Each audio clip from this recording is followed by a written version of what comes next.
Hello there guys, it's Ebird Online and I'm here with the final part of my review for 90 Day Fiancé. This is Season 7 Episode 8, Judgement Day, and in this episode I'll be talking about Robert and Anny and Tania and Syngin. If you haven't done already, please don't forget to press the red button and please subscribe to my channel for sporadic content. No, it's going to be regular now, I'm back. And please follow me on Twitter at mbird99. So first up, Robert and Anny. So today it's Anny's birthday and Robert tells us Anny's still upset we can't move, but I just renewed my lease and I can't break out of it. Robert, I think you'll find that Anny's upset because she has to sleep in a bed with you and your son, and that you lied to her and said you'd get a 2-bedroom apartment and now you're reneging on your promise. But Robert tells us it's easy to deal with Anny. I just try to butter her up a little bit and she falls for it. I.e. Robert tells her lies and that manages to smooth over the cracks just for a short while. Robert, this is why your relationship is doomed. And so we see them at their little party and they're opening a bottle of what is no doubt sparkling wine, and they make a toast to Anny and Robert says to family, and Bryson gives her a little toast as well, and Anny says she really enjoys this because she likes family and she can see that she's appreciated in this house. Bryson gives her a big sloppy kiss and I can actually tell that Anny's falling for Bryson. To be fair, he is a little cutie and somehow he seems a little better behaved since Anny's been around.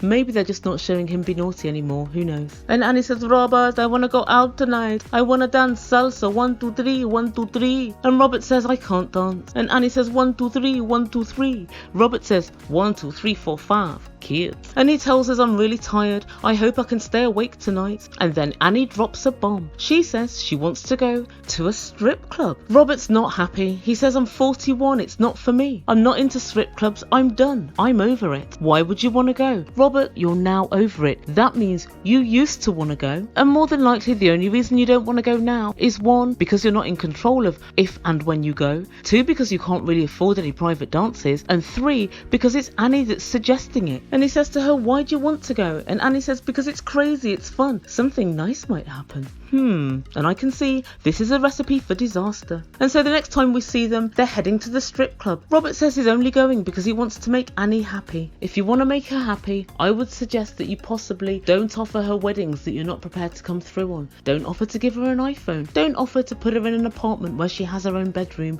and then renege on it. That might make her happy. But what is it you decide to do? Let her go to a strip club. Oh, Robert. And they go to a strip club called the Crazy Horse. We see girls dancing on a pole and Anny says, oh, it's so sexy. And then a girl comes over to give Anny a dance. Anny's having fun. She's slapping her butt and she's really getting into the spirit. But Robert's sitting by her side and he is not enjoying himself. He realizes at this point Anny's a secret freak. Robert, what took you so long? Did you not see any of her IG posts when she was back in the DR? They were all of her licking her lips suggestively and rubbing herself up and down against walls. She was usually wearing next to nothing, with everything spilling out over the edges. You met her for 8 hours and as soon as she got to America, she slept with you the very first night. The writing was on the wall that Anny was a freak, but you've only just clicked on now. After Anny's little dance, they go home and Robert informs us he has major red flags about Anny and he asks her, were you a stripper in the DR? She tells him, no, you know I'm not. And she looks really pissed off with him, but secretly I think she's very pleased to have got under Robert's skin. And this relationship goes from bad to worse. Robert winds her up by taking her to a property that he knows she can't have, and then she in turn tries to wind him up by flirting with another woman when she knows very well he doesn't like it. This relationship is dysfunction at its worst. And the next time we see Robert and Anny, they're off to a cafe in order to eat off their hangover. And Robert has questions for Anny. Does Anny just want to party? He wants a mother figure for his son. Oh right, so that's what you want for Bryson. A mother figure and you a motherfucker. If you wanted a mother figure, I think Anny is possibly the last person you would have picked. What you wanted is someone that's prepared to look after Bryson and someone that's sexy enough to fulfill your needs in the bedroom. And now you're trying to mould her into some sort of Stepford wife. Robert, I can tell you now, it ain't gonna happen. But Anny, well, she's in full wind-up mode and she says, I really enjoyed my birthday. And Robert says, you enjoyed it too much. Annie's laughing now and she said, it was great, didn't you like it? And she says, you're really jealous. And I can see that Annie's really trying to poke Robert and really trying to get him to be jealous. Robert tells her, I brought you here to be a wife and you're not showing me that. You're hiding something. Are you secretly into women? women. Have you slept with a woman before? And Annie says, no, but I've got a feeling she's telling a lie. And then she says, she touched my kitty cat. It was so nice. Robert, I'd like a threesome.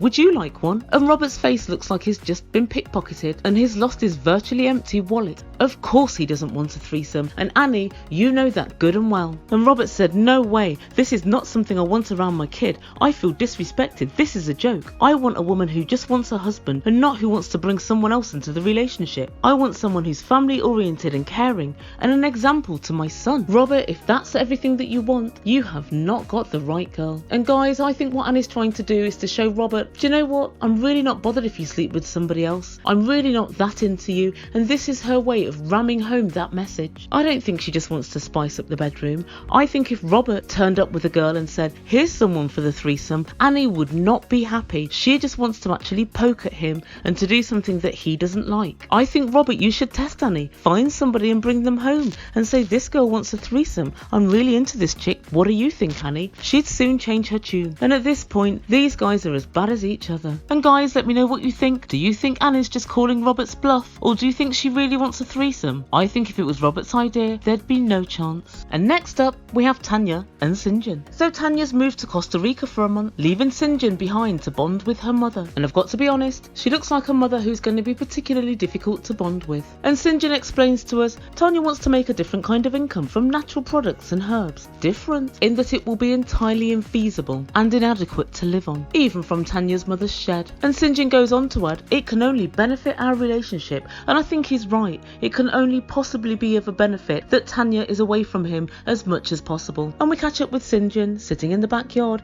demonstrating why he's never going to be an opera singer. He's in his dressing gown. What is it with these men and their nightwear? He tells us, I've got no friends, I'm bored as hell, I'm super lonely in the shed, and he wonders how Tanya's doing. Let's see, shall we? And then we go to the beach and Tanya's telling us, yeah, it's wonderful here, it's paradise, it's beautiful. When I'm not in class, I'm at the beach, it's gorgeous. And we see her dancing with a guy on the beach. Apparently, he's teaching her how to salsa. But given she's Latin American, I'm surprised she doesn't know already. In fact, I wager she does know already. So what are you doing, Tania? And he tells her, are you going to tell your guy back home that you're dancing on the beach with a black guy? And she said, no, I'm going to tell him I'm dancing on the beach with a good-looking black guy. Oh, Tania, yet another lie. And back at the house, we see Syngin, who's currently indentured to Tanya's mum. And she's certainly making the most of this. We see him mowing the lawn, then he's helping her unpack groceries in the kitchen. He never stops. And Syngin says, how's it been? Well, it's okay. Well, okay, if I'm honest, it's not been the best. He has to run his every move by Tanya's mum. Otherwise, she might just say, get out, and he'll have nowhere to go. I think you'll find, Syngin, if you just put a little tweet out saying you've got nowhere to go, 50% of my female subscribers would offer you somewhere to stay,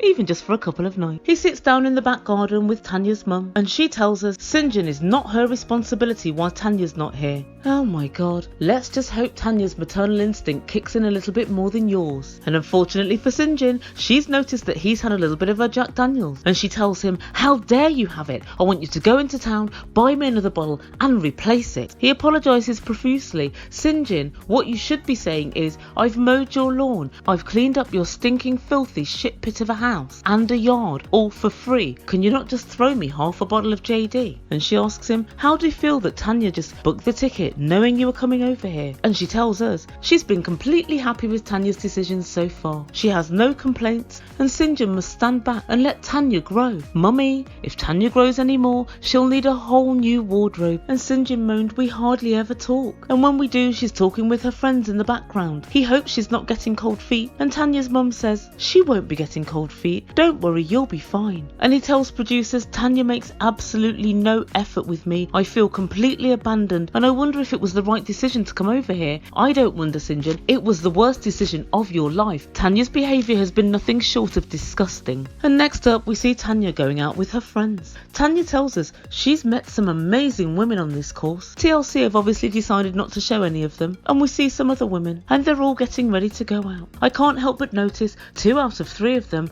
have rings through their sceptre. Tanya's applying makeup and talking to her friends. I didn't see any cute guys there last time. Tania, that's because they saw you and your friends as you entered the club. They left out of a window with a certain sense of urgency. and haste. And friend number 1, yes that's right, I'm just going to number them, asks, do you tell Syngin if you dance with anyone? And Tania muses, well, he knows I go out and he knows I like to dance, so I'm not really sure.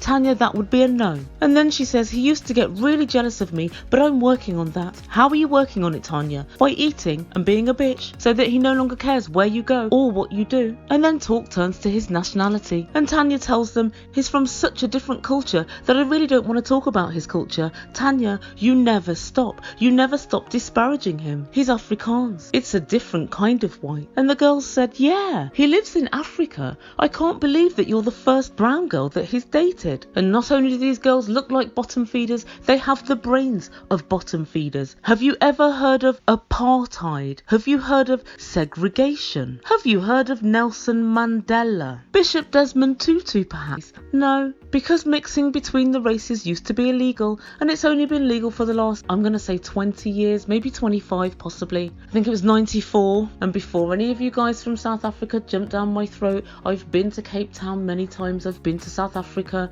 and I can vouch for the fact that it's possibly the most segregated place I've ever been. And friend number 2 tells producers, being a cis white man means that he has a lot to unlearn. Tania can't teach him everything. Girls, Tania can't teach him anything. That's mainly because she knows nothing. And when did he say he needed teaching anyway? It's only Tania that's pushing this narrative. I would love to cuss these girls and to say they're poking their nose in where it's not needed, but I honestly feel that Tania has whipped these girls up into making them think that he's some sort of closet racist and that he's secretly really jealous and a really unreasonable person. This narrative has come directly from Tania. And then Tania goes off to take Syngin's call, and her friends are all saying they argue every time they talk, and it's always about little shit. Oh right, little shit like bringing you over on a 90-day visa and disappearing off for 30 days of it, making you live in the middle of a forest with not one friend and not one person to help you through it except your dragon of a mother. Little things like painting you as a racist and painting you as a misogynist and painting you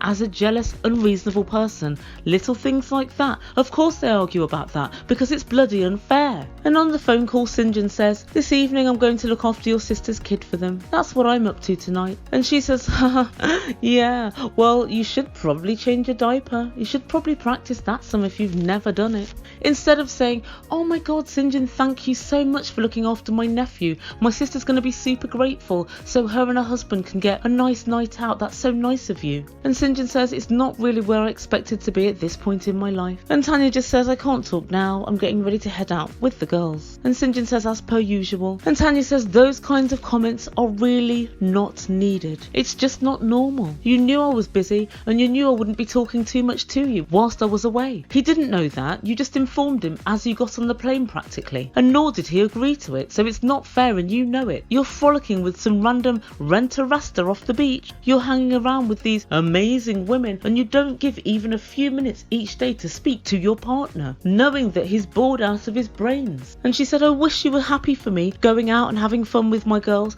So Syngin said, oh, I'm so happy you're going out. Oh my god, have an amazing time tonight whilst I'm sitting in doing nothing. Yeah, I'm really happy for you, Tania. And she was like, there's no need to be so sarcastic. Just have a little more pep in your step, babe, that's all. And Syngin said, if I have any more pep in my step, I'll be stepping out of here. At least call me later to let me know you're safe. And Tania says, I'll try, but I might forget. And later she tells producers, yeah, it's really upset me because I'm like, yeah, you know, let me breathe. I'd like to stop you breathing, Tania. I really would. And she said, I've travelled way more than Syngin has and I'm way more street smart.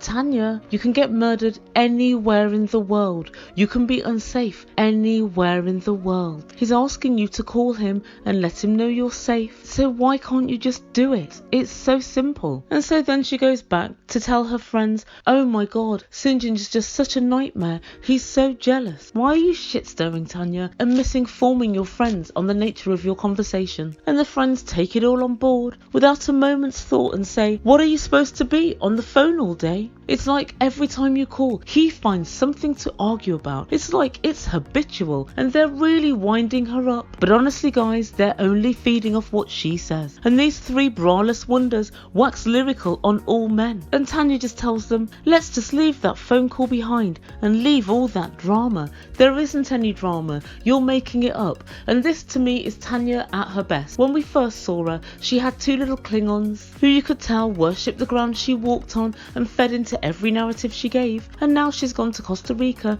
and she's found more of the same. Tanya's nothing but a prize prat. So guys, let me know what you think about Tania and Syngin. Is she treating him unfairly? And let me take a moment to say she's dancing with this guy on the beach suggestively, even though I know she knows how to salsa already. She tells him he's good looking. That's an out and out downright lie. And I think even his mother would agree with that. And then she says, I didn't notice any cute guys at the club last time. Why are you talking about this, Tanya? If nothing else, you're making him look an idiot on screen. You're doing him wrong. You're doing him really wrong. And then let's go back to this so-called course that she's doing, which incidentally looks like a crock of crap. She says she's going to make loads of money when she gets back, and she's convinced Syngin and her mother of the same. She says, when I get back, I'm going to share with others what I've learned. How is that a business plan? You're supposed to keep everything you've learned to yourself and make money from it. That's how you run a business, Tanya. You don't just share everything with everybody else so they know how to make all these remedies and therefore don't need to buy them from you. And it just goes to show me, as well-travelled as you consider yourself and as street smart as you consider yourself, you're actually an imbecile. And finally, you keep going on and on about Syngin being Afrikaans. So what? I was very well prepared to dislike Syngin, and I was very well prepared to hear maybe some prejudiced things come out of his mouth. Thus far, he hasn't put a foot wrong. He hasn't done anything to make you keep continually bringing up the fact that he's white. So what, he's Afrikaans? Until he does something wrong, you can't condemn him for the actions of other people that are the same race as him. It's got nothing to do with him. And Tanya, if you ever do get that green card for him, Syngin will technically be an African American. Think about it. And that's everything from Tania and Syngin this week. So as always guys, let me know what you think in comments below. And no, I haven't forgotten Anna and Mursel. I'll just cover whatever lies Mursel told this week when I do my videos for last Sunday's episode tomorrow. Like I said earlier, make Ebird a very happy Ebird and subscribe to my channel, and I'll see you very soon. Thanks so much for listening. It's Ebird Online. Ciao for now.